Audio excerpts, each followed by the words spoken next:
Assalamualaikum warahmatullahi wabarakatuh. Nah, kali ini kita akan membahas tentang bentuk-bentuk perlawanan bangsa Indonesia terhadap kolonialisme. Nah, apa saja sih yang terjadi demi membebaskan Indonesia dari kekangan Belanda? Yuk kita simak dalam video ini. Nah, yang pertama yaitu adanya Perang Padri. Perang Padri diawali dengan konflik antara kaum Padri dengan kaum adat terkait pemurnian agama Islam di Sumatera Barat. Nah, kaum adat sering melakukan kebiasaan yang bertentangan dengan Islam, seperti berjudi dan bermabuk-mabukan.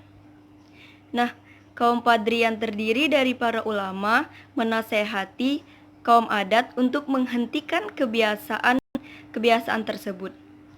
Namun kaum adat sendiri menolaknya, sehingga terjadilah peperangan tersebut dari tahun 1803 sampai 1821. Perang Padri ini diakhiri dengan peperangan kaum adat. Kondisi tersebut lalu dimanfaatkan oleh Belanda untuk bekerja sama dengan kaum adat guna melawan kaum Padri.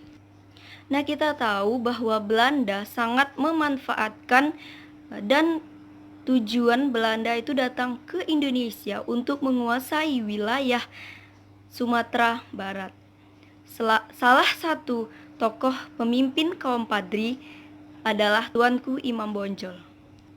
Nah, tahukah kalian Belanda sempat mengajak Tuanku Imam Bonjol untuk berdamai melalui perjanjian Masang pada tahun 1825.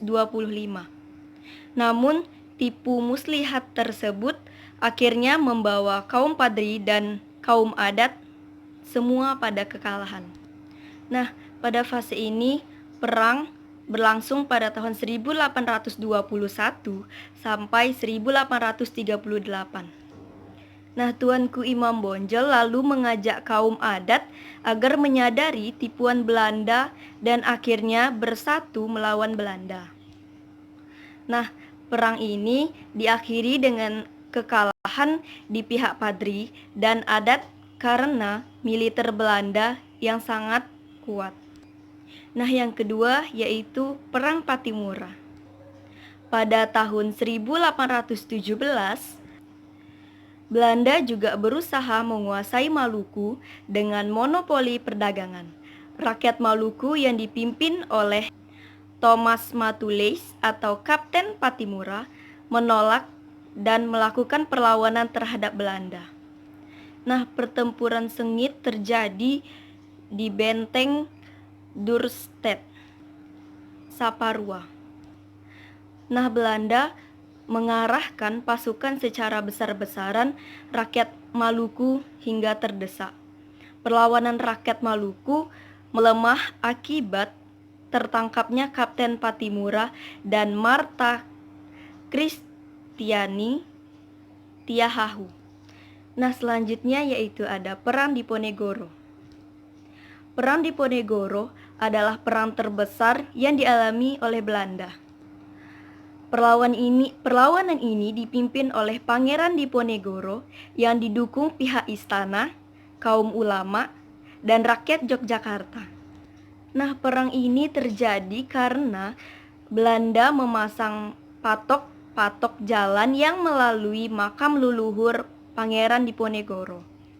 Perang ini terjadi pada tahun 1825 hingga 1830.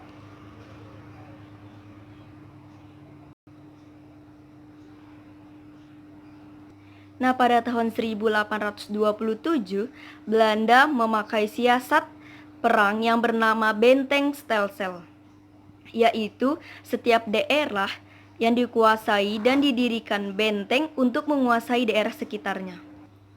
Antara satu benteng dan benteng lainnya dihubungkan dengan pasukan gerak cepat, sehingga ruang gerak pasukan Diponegoro dipersempit. Nah, benteng Stelsel belum belum mampu mematahkan serangan kaum Diponegoro. Akhirnya, Belanda menggunakan tipu muslihat dengan cara mengajak berunding Pangeran Diponegoro. Padahal sebenarnya itu berupa penangkapan. Nah, setelah penangkapan, gerak pasukan Diponegoro mulai melemah. Akhirnya, Belanda dapat memenangkan perang tersebut. Namun dengan kerugian yang sangat besar karena perang tersebut menguras biaya dan tenaga yang sangat banyak. Nah, tahukah kalian, ternyata Belanda sangat kesulitan dalam menghadapi pasukan Diponegoro, hingga menambah pasukan dari negeri Belanda. Pasukan tambahan tersebut juga dapat dihancurkan oleh Diponegoro. Nah, akhirnya Belanda mengangkat Jenderal de Cock sebagai panglima perang Belanda di Jawa. Nah, selanjutnya yaitu ada Perang Jagaraga Bali. Nah, dalam hal ini, perang ini terjadi akibat protes Belanda terhadap hak tawan karang, yaitu aturan yang memberi hak kepada kerajaan-kerajaan Bali untuk merampas kapal asing beserta muatannya yang terdampar di Bali. Protes ini membuat Bali menghapuskan hak tawan karang tersebut, sehingga perang puputan atau perang habis-habisan antara kerajaan-kerajaan Bali yang dipimpin oleh I Gusti Ketut Jelatik dengan Belanda pun terjadi. Sehingga Belanda pun berhasil menguasai Bali karena kekuatan militer yang lebih unggul daripada Pangeran I Gusti Ketut Jelatik. Selanjutnya yaitu ada Perang Banjar. Nah, perang ini dilatar belakangi oleh Belanda yang ingin menguasai kekayaan alam Banjar, serta keikut campuran Belanda dalam urusan kesultanan. Akibatnya, rakyat yang dipimpin oleh Pangeran Hidayatullah dan Pangeran Antasari melakukan perlawanan terhadap Belanda sekitar tahun 1859. Serangkaian pertempuran terus terjadi hingga Belanda menambahkan kekuatan militernya, sehingga pasukan Hidayatullah kalah. Karena pasukan Belanda lebih unggul dari segi jumlah pasukan, keterampilan perang pasukannya, dan juga peralatan perangnya. Nah, perlawanan rakyat Banjar mulai melemah ketika Pangeran Hidayatullah tertangkap dan dibuang ke Pulau Jawa. Sementara itu, Pangeran Antasari masih melakukan perlawanan secara gerilya hingga ia wafat. Nah, selanjutnya yaitu ada Perang Aceh. Nah, Perang Aceh dilatar belakangi Traktat Sumatera pada tahun 1871. Yang menyebutkan bahwa Belanda bebas meluaskan wilayah di Sumatera termasuk Aceh. Nah, hal tersebut ditentang oleh Tengku Ditiro, Tengku Umar, Cut Nyadin, dan Panglima Polim. Belanda mendapatkan perlawanan sengit dari rakyat Aceh.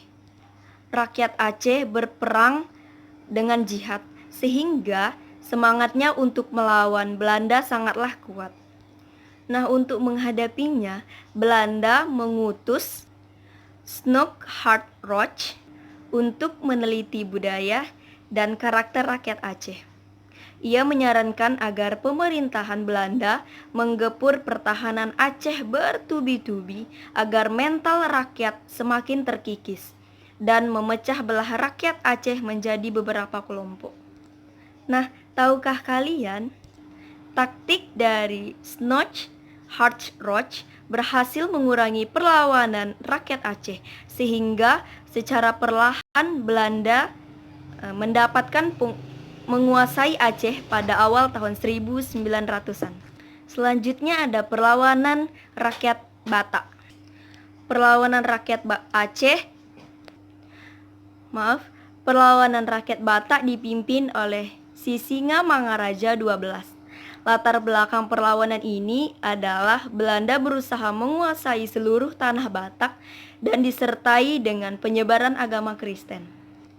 Sisingamangaraja XII masih melawan Belanda sampai akhir abad ke-19.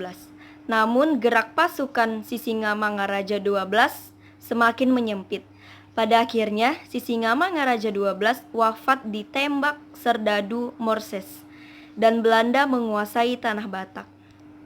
Nah, tahukah kalian penyebab perlawanan bangsa Indonesia sebelum abad ke-20 itu belum berhasil? Dikarenakan yang pertama yaitu bersifat sporadis atau masih tersebar. Nah, yang kedua yaitu Indonesia masih sering diadu domba. Nah, selanjutnya itu perlawanannya sangat bergantung kepada kepemimpinan. Dan yang terakhir bersifat kedaerahan dan belum terorganisasi. Sekian dari video saya, semoga dapat bermanfaat. Wabillahi taufiq wal hidayah. Assalamualaikum warahmatullahi wabarakatuh.